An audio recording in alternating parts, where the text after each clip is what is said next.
Impunity, you know, all right, we've dropped the series. We need the points now. It kind of puts you into the mood, gets the gears going. Could just be, you know, a little bit of a momentum. Yeah, momentum-wise, right? Yeah, to kind of work out the fingers, get the warm-up going. We've talked about the first match, right? First match is always like, you know, they have a little bit cold feet here. I think Tuturu was mentioning it was a little bit cold. You know, early mornings is definitely a place where like, hey, you need to warm yourselves up, right? But most of the teams are pretty much warmed up as well. And speaking of which, your VFM.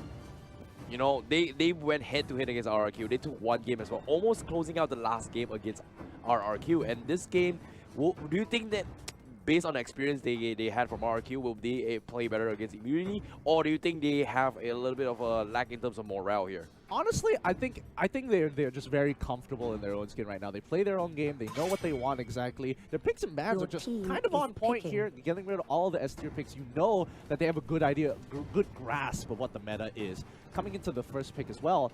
But I think VFM, as we heard Sol mention, these guys are the dark horses, and they are good. And in the pro scene, people know who these guys are. Oh yeah, they're definitely scary here. But Masha kind of slid off here, and yep, VFM they're instantly picking up the Masha. But at the same time, I think VFM as well, they prioritize first betting the Baxia as well, which is kind of surprising. Like RRQ and VFM, they have a different kind of priorities compared to what Impunity and Evo's SG kind of have as well. So Masha first pick, what are your thoughts on Masha? You saw 2 games already. I also actually saw one. No, you actually casted one game in Masha. What are your thoughts on the Masha take? Overall, I think Masha is just a, you know, stick in the dirt. Really, really annoying. It's good, but it's super frustrating to deal with overall, especially if you leave her to do her own biddings here. Coming into this game, Impunity, not going to have their hands onto the side of Masha, but they will pick up Valir. Most likely going to be in that support position more than the main mage after the nerfs. VFM, on the other hand, looks like they have a pretty solid lineup for now, but now how do they kind of want to prepare for the second phase of the pick and bans? Oh yeah, speaking of second phase, Chang'e going to be picked here from the side of VFM, and it's worked up in the way, you know, just to counter off with the Valor pickup here. I think before the couple patches back, like they nerfed. Before they nerf Valor, you know, Chang'e was kind of the picks here to do with Valor, right? Yeah. But now Valor is kind of like nerfed a little bit here. I'm surprised people are still thinking like, you know, do you go for Chang'e or do you go for Gord? We see occasionally Gord being picked here from the side of RRQ, which worked out, but I don't know. It feels like it might be a fake here coming from Impunity. It might be like support.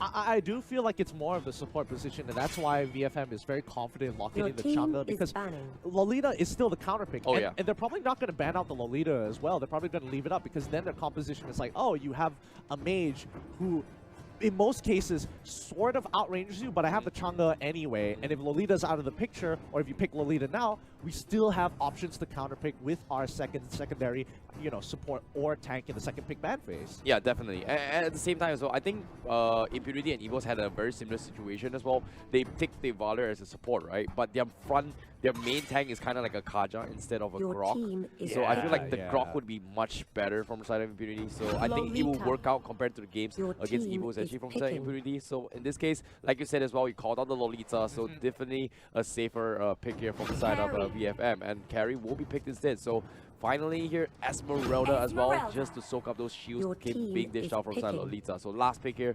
What's going to be the carry here? Are we going to see like a Bruno, like how Evo's SG does? I don't think so, right? Kimi? Maybe a Kimi? Here's where it gets a little bit awkward, because again, both teams are doing the exact same thing. They have options for marksmans, but the real question is whether or not they're going to lock in the Granger. Yep, it's going to be the Granger. But yeah, both teams definitely did the exact same thing, where it's like, hey, we have a particular counter pick that's really difficult to deal with, but if we take it for ourselves, we don't have to worry about it. So they picked up Lolita, and on the side, oh, Grok is very easily dealt with Carry. We're just going to pick Carry for ourselves. So, you know, two flips here. Both sides would want to do the same thing. The question is, who can perform better? Ooh, based on the drops here, who do you like more? Personally, I'm kind of liking VFM's drop just a little bit more, only because you have better options with the Masha. It kind of opens up the map a little bit more. Grok, yes, you do have great wave clear, but unless he itemizes very quickly into that Athena shield, level 4 is going to be pretty devastating. Oh yeah, I feel like I definitely like VFM more as well, just because of the tank as well. Like in terms of tank composition, Valor is not exactly from the side of Impunity. I mean, from the side of Impunity, the tank coming in from Valir isn't that tanky as compared to what Hylos and I think Lolita was just contributing towards the overall team in general. Yeah. Like if you think about it, like Hylos is like, hey, you dish out our spells, yeah, revitalize, heals, no problem.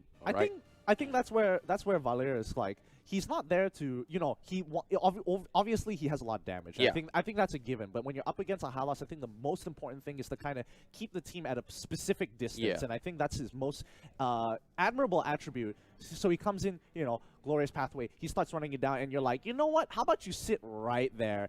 Put the wall up, put the push on as well, get the empowerment. Really, it's a really effective way to keep them at bay. But let's begin this game. Game 1 between Impunity versus VFM. Let's see how this plays out. Well, it's going to be a pride thing right here because VFM currently, they are leading in terms of points here just because of the games they've played, right? This is their second series for them here. They've got 1 point against RRQ. If they take this 2-0, this is going to be a pretty good lead for them, but they're going to be competing for that stars for the World Cup. However, Tini here getting poked a little bit. How things are going to go here, Gideon? Yeah, I think Tini, he's having the time of his life. It's like, yeah, sure, you can chunk me out. It really doesn't matter. Oh, but Lucky, on the other hand, looks like they wanted to kind of prevent the initial invade, but I think this is super smart because, again, though it is happening on the top side, Impunity goes instantly for the counter jungle as well.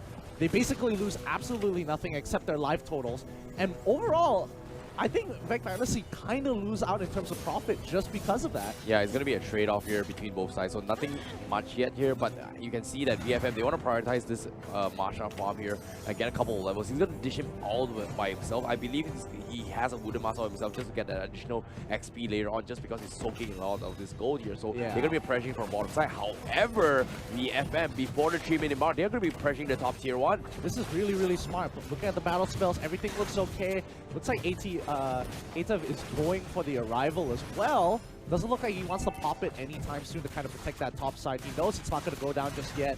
But they put so much damage, especially when they hit that level 4. And this is exactly what I was talking about. Meteor Shower, Death Sonata. ATV, he plays it really well. Goes a lot of sidestepping. Molten Sights to kind of give him that speed boost to kind of dodge it. But on the opposite side of the map, Impunity won't go down without a reply. Yep, at the same time, they want to go for the trade-off. However, I don't think they can go for it. Like you said as well, the fall, the bot bash as well, the falling Boonstar coming from behind as well. What? Going to give chase, but unfortunately, they can't seem to take down the high loss. Overextension here coming from Impunity. However, they will not get the tier 1 here because VFM, they want to punish it from the sides. Not going to be going for the wraparound, but they committed so much spells there. They want to try and contest the turtle right now. Yeah, and Masha is still just going to have the time of her life. She doesn't need to be part of this fight, but she decides to go, and it looks like that backline is going to have a lot of trouble. T-Max, he's taking quite a bit of damage here, but on the backline, high loss is going to be the first blood of choice. But Watt is so out of position with the rest of his team to back him up and push VFM into their jungle. Numenon Blast! It's going to be A-okay, but Watt might be going down. He manages to survive. The Revitalize is enough to keep him up. Hyde goes down instead. Impunity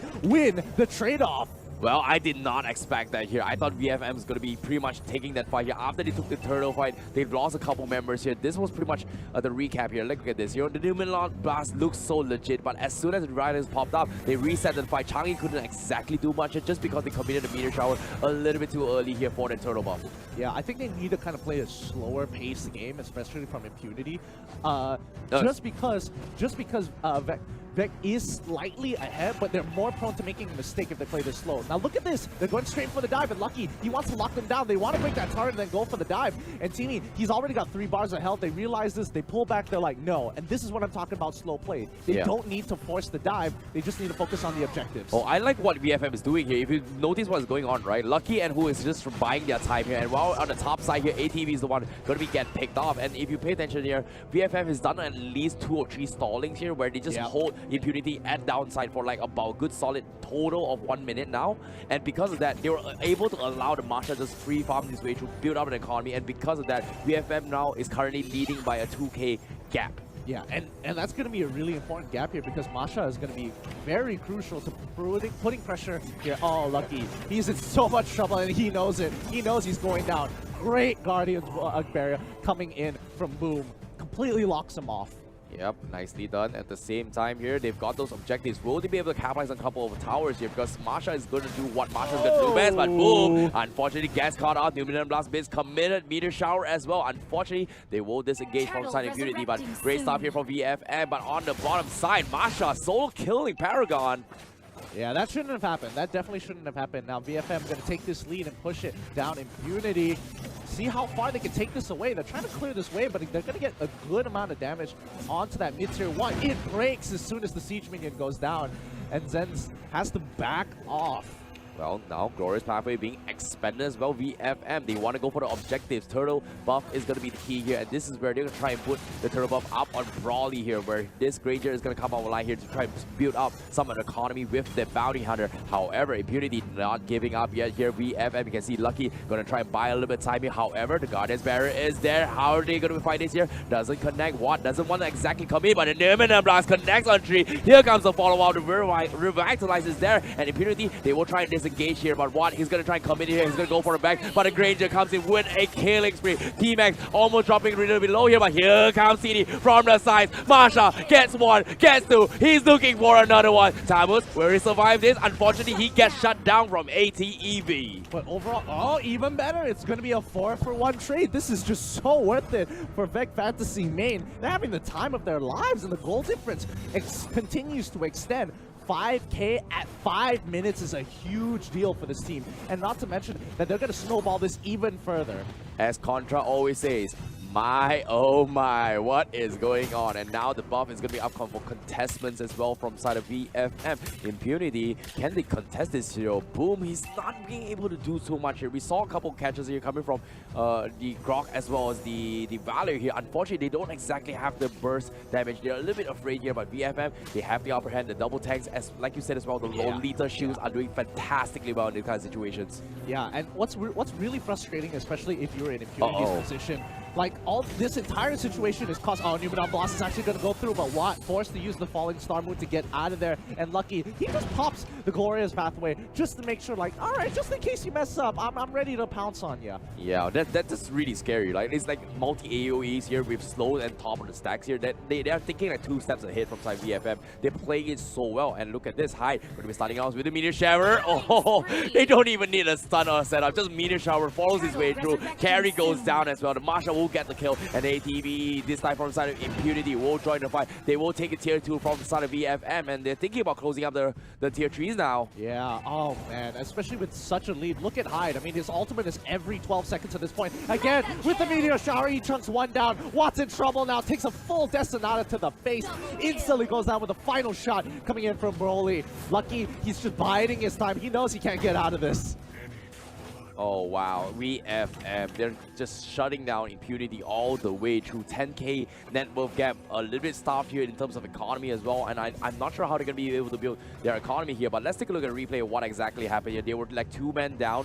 Grok went in for the wall chant, unfortunately wasn't able to take down the Masha in time, unfortunately gets picked off from the Granger, who if I'm not mistaken, had the turtle buff initially here, which does a lot of pure damage, which is one of the downfalls here from side of Impunity KH. I think what Impunity is struggling to deal with right now is just Hyde. Because even though Broly does have a lot of damage, you can kind of sidestep the abilities. But if you take just even a little bit of damage, or stay within the Meteor Shower for even 2 seconds, you pretty much lost half your HP. Yeah. And that's kind of an issue because you don't have an assassin on your side to take care of her. You don't even have someone who can go for a side flank.